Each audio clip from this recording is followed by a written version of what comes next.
আসসালামু আলাইকুম ওরহমতুল্লাহি ওবারাকাতু। বন্ধুরা, রমজানের ফাজাইল সম্পর্কে আরেকটা গুরুত্বপূর্ণ হাদিস নিয়ে চলে আসলাম। আশা করি আপনারা সম্পূর্ণ ভিডিওটি শুরু থেকে শেষ পর্যন্ত আমলের নিয়তে দেখবেন এবং ভিডিওর কমেন্টে অবশ্যই আমিন লিখবেন।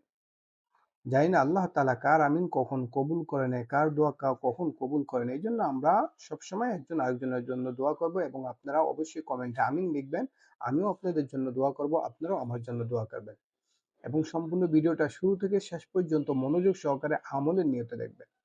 হযরত আবু হুরায়রা রাদিয়াল্লাহু তাআলা আনহু বর্ণনা করেন, হুজুর আকরাম সাল্লাল্লাহু আলাইহি সাল্লাম ইরশাদ ফরমাইয়াছেন, আমার উম্মতকে রমজান শরীফের ব্যাপারে 5টি জিনিস বিশেষভাবে দান করা হইয়াছে, যা পূর্ববর্তী উম্মতদিগকে দান করা হয় নাই। 1, রোজাদারের মুখের দুর্গন্ধ আল্লাহর কাছে মেশকের ঘ্রাণের চাইতে অধিক প্রিয়। কত গুরুত্বপূর্ণ ভাই, দেখেন, রোজাদারের মুখের দুর্গন্ধ আল্লাহর কাছে মেশকের ঘ্রাণের চাইতে অধিক অধিক প্রিয়।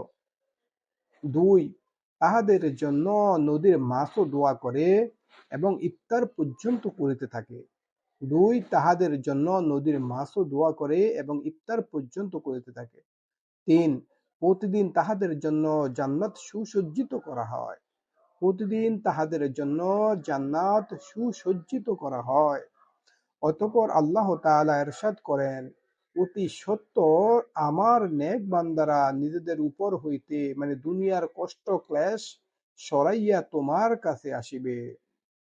প্রতিদিন তাহাদের জন্য জান্নাত সুসজ্জিত করা হয়।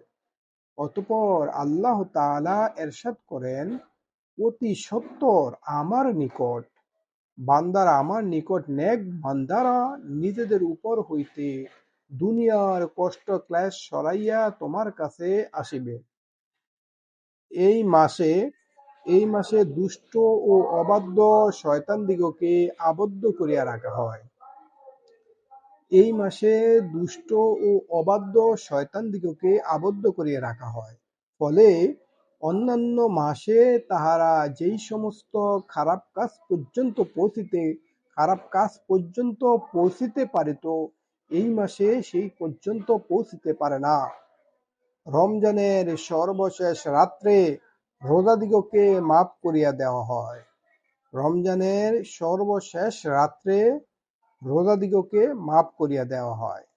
সাহাবা ইকরাম আরজ করিলেন, ইয়া রাসূলুল্লাহ, সেই রাত্র কি শবে কদর? উত্তরে বলিলেন, না, বরং নিয়ম হইল কাজ শেষ হইলে মজদুরকে তাহার মজুরি দেওয়া হয়। মানে যে কাজ করে সারাদিনে একটা লোকের আপনি রাখলেন, সে সারাদিন কাজ করলো, বিকাল বেলা তার হাজিরাটা আপনি দিয়ে দেন, সেইটাই বলছে। যেন সাহাবা ইকরাম আরজ করিলেন, ইয়া রাসূলুল্লাহ, সেই রাত্র কি শবে কদর? উত্তরে বললেন, না, বরং নিয়ম হইল কাজ শেষ হইলে মজদুরকে তাহাদের মজুরি দেওয়া হয়। নবী করিম সাল্লাল্লাহু আলাইহি ওয়াসাল্লাম উল্লেখিত হাদিসে 5টি বিষয়ের কথা বর্ণনা করিয়াছেন, যেগুলো আল্লাহ তাআলা বিশেষভাবে এই উম্মতকে দান করিয়াছেন। পূর্ববর্তী উম্মতের রোজাদারকে দেওয়া হয় নাই। আফসোস, আমরা যদি এই নিয়ামতের কদর করিতাম এবং ইহা হাসিল করিবার জন্য চেষ্টা করিতাম, তাহলে আমাদের সকলের এই ফায়দা হইত। হাদিসটা আবার একটু পড়ে দেখেন। হযরত আবু হুরায়রা রাদিয়াল্লাহু তাআলা আনহু বর্ণনা করেন, হুজুর আকরাম সাল্লাল্লাহু আলাইহি ওয়াসাল্লাম ইরশাদ করিয়াছেন, আমার উম্মতকে রমজান শরীফের ব্যাপারে 5টি জিনিস বিশেষভাবে দান করা হইয়াছে, যাহা পূর্ববর্তী উম্মতদিগকে দান করা হয় নাই। রোজাদারের মুখের দুর্গন্ধ আল্লাহর কাছে মেশকের ঘ্রাণের চাইতে অধিক প্রিয়। 2, তাহাদের জন্য নদীর মাছও দোয়া করে এবং ইফতার পর্যন্ত করিতে থাকে। 3, প্রতিদিন তাহাদের জন্য জান্নাত সুসজ্জিত করা হয়। অতঃপর আল্লাহ তাআলা ইরশাদ করেন, অতি সত্বর আমার নিকট বান্দারা নিজেদের উপর হইতে কষ্ট ক্লেশ সরাইয়া তোমার কাছে আসিবে। 4, এই মাসে দুষ্ট ও অবাধ্য শয়তানদিগকে আবদ্ধ করিয়া রাখা হয়। ফলে অন্যান্য মাসে তাহারা যেই সমস্ত খারাপ কাজ পর্যন্ত পৌঁছিতে পারিত, এই মাসে সেই পর্যন্ত পৌঁছিতে পারে না। রমজানের সর্বশেষ রাত্রে রোজাদিগকে মাফ করিয়া দেওয়া হয়।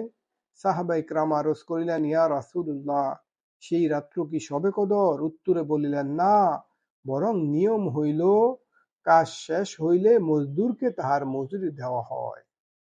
এই জন্য ভাই হাদিসটা খুবই গুরুত্বপূর্ণ একটা হাদিস। সকল হাদিসই গুরুত্বপূর্ণ।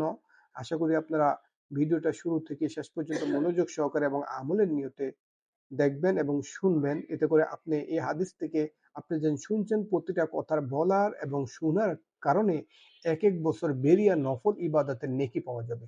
বেরিয়া নফল ইবাদত মানে যেই ইবাদতের মধ্যে কোনো রিয়া নাই, কোনো কিছু নাই, মানে কবুল হবেই হবে, এরকম এক একটা কথা বলা এবং শোনার দ্বারা এক এক বছর বেরিয়া নফল ইবাদতের নেকি পাওয়া যাবে। কত গুরুত্বপূর্ণ! এই জন্য ভাই সবাই আমরা ভিডিওটা যেহেতু বড় না, খুবই ছোট, 5-6 মিনিট, এই জন্য সবাই ভিডিওটা শুরু থেকে শেষ পর্যন্ত মনোযোগ সহকারে দেখবেন এবং সবাই ভিডিও কমেন্টে আমিন লিখে দেবেন। জানি না আল্লাহ তাআলা কার আমিন কখন কবুল করেন, কার দোয়া কখন কবুল করেন। এই জন্য আমরা সবসময় একজনের জন্য আরেকজন দোয়া করবো ইনশাআল্লাহ। তাহলে বন্ধুরা সবাই ভালো থাকবেন, সুস্থ থাকবেন এবং আবার দেখা হবে আপনাদের সাথে অন্য কোনো নতুন ভিডিওতে। আল্লাহ হাফেজ। আসসালামু আলাইকুম ওয়া রাহমাতুল্লাহ।